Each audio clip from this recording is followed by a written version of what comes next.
Have you noticed that? No. Have you noticed that when you do a thing in a certain way, there is a also a thing that comes back in return. I would let me just call that the echo. There is a book I read, the scripture. It said that the one who will have friends should show himself friendly. So you're a person who wants a lot of friends. You should show yourself friendly and you will attract friends. So you want friends, you yourself be friendly. If you're always frowning,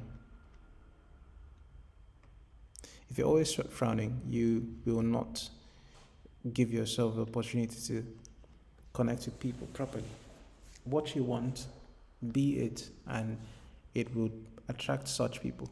It's amazing how people that think alike will connect together.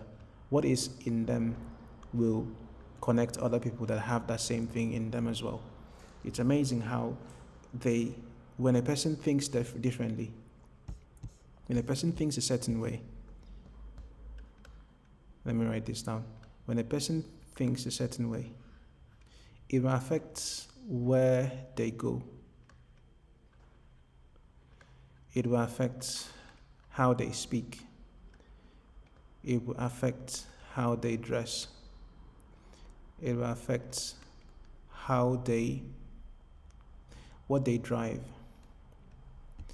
It will affect whether they have a car or not. It will affect the kind of job they want. It will affect how they recreate their recreational activities, whether they play football, whether they play hockey, etc. Because of the way he thinks and because of these other things he does, he meets people that are in that direction. So I've also looked and I've observed that the way a person dresses affects how he's treated. There are some people that say that people don't see what you think first, they see what you dress and what you wear. So the idea of I could wear anything and I should still be treated differently is not true. It's not true at all. So you come up and you're dressed a certain way. Before you speak, people see what you're wearing first. It's very important for us to tidy up what we wear so that we can be seen a certain way. Let our dressing reflect what we think, or let it also reflect what is being done in the moment. If you're going for football, if you're going for let's say a conference, but on a day-to-day when you're not obligated, you're not required to dress a certain way. The way we dress also affects how people see us. Now, when we treat a person, if a person wants respect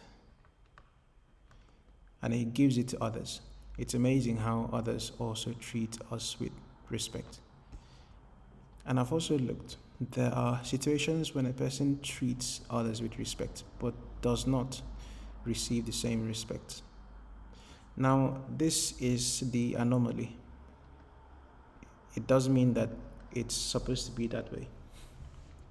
In general, when a person shows love, there is a way to get love back. If you celebrate other people's birthdays, in one way or the other, someone will say to one another, let's celebrate this person's birthday as well. He has been doing such for other people. So when we give, we would also get. But now, when a person gives, doesn't mean that the person you gave to will have to be the one that returns back to you. This is where disappointment happens. If you give, if you support a person, if you help a person, it's very important to detach the person from the reward of your gift. Your reward can come from another place. If you hold a person on a pedestal and expect certain things, the disappointment may break your heart. It doesn't mean that you should require certain things from certain people because of what you gave to them. You may have expectations, but also do not let your heart be broken when and if the expectations are not fulfilled. There are other ways that things can happen, other ways that those can be put together. When a farmer has a piece of land and he expects to get some apples from his farm, what he does is that he has to give to the land some apple seeds and maybe give the land some time. Over time, the land will give him back apple seeds. A person wants A's in his exam. He needs to invest, let's say, a couple of hours studying, and by investing that, he would receive a reward for the time that he has put in. A person wants to get customers. He decides to invest some amount of money in marketing. And because he has invested some money in marketing, the market gives him customers. It's amazing how many things work based on this. A person wants a girlfriend. There are some things he needs to give to her for they to connect romantically.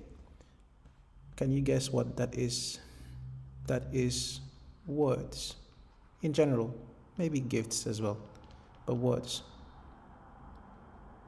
There are certain things, a way to speak, what to say, but in general, you need to give words. The ones who speak, the ones who communicate, are the ones who can connect with the heart. If you never communicate with anyone, you never talk to anyone, you never introduce yourself, you never try to be curious of what is going on in another person's life who you want to connect with, nothing brings you two together. So because he didn't give that, he didn't get that. This also functions in relationship. So a person wants love, he should express love first as well. That happens in academics, in education, in career, in relationships. So what do I need to give to receive what I want? If there are a list of things you want, and there are many, very many. We want this and that and that. Now, on the flip side, what can I do? What can I do on this side to get those other things that I want? I think I've observed that the result that we want will be highly dependent on the input that we put in. It's very necessary that we put in the right thing. If a person imputes low class, low quality, the result will also be inferior. This is relevant even in the gym. You put in a certain number of hours, you put in the work. It is very, very unlikely that you will be betrayed by the work that you put in. It is very, very unlikely that the apple seeds that you put in will give you a banana. Unless someone went into your farm and dug up your apple seeds and put something else in there. Usually, the work does not betray. There is seed time and there is harvest. This is what I think reciprocity is.